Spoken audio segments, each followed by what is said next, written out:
Welcome to RKY math classes my dear students and friends. आज की class में हम लोग बायो को पढ़ेंगे।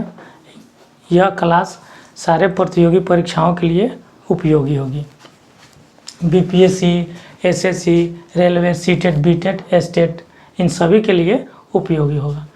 तो हम समझते हैं कि बायो होता क्या है। तो बायो का मतलब होता है लाइफ, लॉजी का मतलब होता है स्टडी, यानी कि जीवन का अध्ययन। जीवन का अध्ययन क्या कहलाता है? जीव विज्ञान कहलाता है।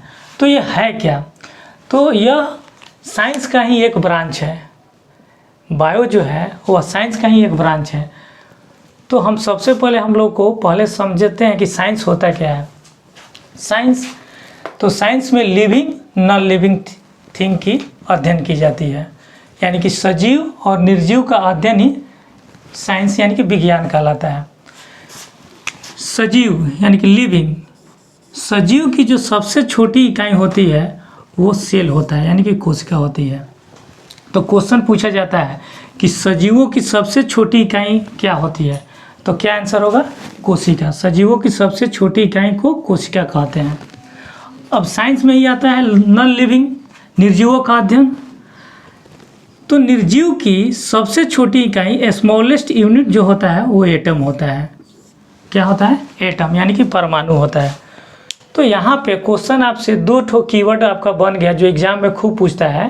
पूछेगा कि सजीव का सबसे छोटी इकाई, सजीवों की सबसे छोटी इकाई क्या होती है? तो हमारा सेल यानी कि कोशिका होता है। और निर्जीव का सबसे छोटी इकाई जो होता है एटम, यानी कि परमाणु होता है। ये बात तो हम लोग समझ गए कि साइंस होता क्या है। और साइंस की में जो सजीव है, निर्जीव है, उनके स्मॉलेस्ट यूनिट यानी सबसे छोटी इकाई के बारे में हम लोग जाने कि ये कौन कौन होते हैं सबसे छोटी इकाई और सजीवों की सबसे छोटी इकाई और निर्जीवों की सबसे छोटी इकाई। अब हम लोग आते हैं जीवन का अध्ययन जीव विज्ञान कहलाता है। क्या कहलाता है? अब हमारा डिफिनेशन हो गया कि जीवन का अध्ययन क्या कहलाता है? जीव विज्ञान कहलाता है। आसान सा डिफिनेशन है। कभी भी आपसे अगर डिफिनेशन पूछा जाए कि बायोलॉजी का परिभाषा क्या है, जीव विज्ञान का परिभाषा क्या है, तो आप कह सकते हैं कि जीवन का अध्ययन जीव विज्ञान कहलाता है। अब देखा जाए नेक्स्ट, जीव विज्ञान का जनक पूछा जाता है। पूछा जाएगा कि जीव विज्ञान का जनक कौन है? तो जीव विज्ञान का जनक अरिस्टोटल को कहा जाता है, यानी कि अरस्तु। जीव विज्ञान का जनक कौन है? अरिस्टोटल। अब देखते हैं कि जीव विज्ञान में कितने ब्रांच होते हैं। तो जीव विज्ञान यानी कि बायोलॉजी में दो ब्रांच होता है, एक जूलॉजी होता है और एक बॉटनी।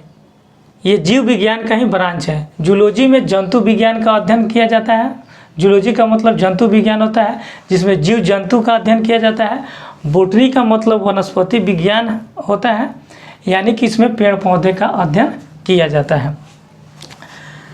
नेक्स्ट पॉइंट अब देखते हैं कि जंतु विज्ञान यानी कि जूलॉजी का जनक कौन है। तो जंतु विज्ञान का जनक भी अरस्तु को कहा जाता है।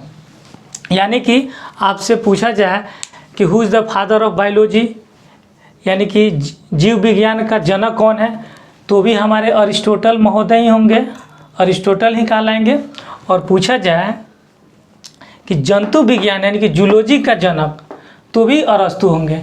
जीव विज्ञान का जनक तो भी अरस्तु ही होगा, और जंतु विज्ञान का जनक तो भी हमारा आंसर अरस्तु ही होगा। लेकिन अगर पूछ दिया जाए कि वनस्पति विज्ञान का जनक कौन है, यानी कि who is the father of botany, तो आपका आंसर बदल जाएगा, तब हो जाएंगे थियोफ्रेटस।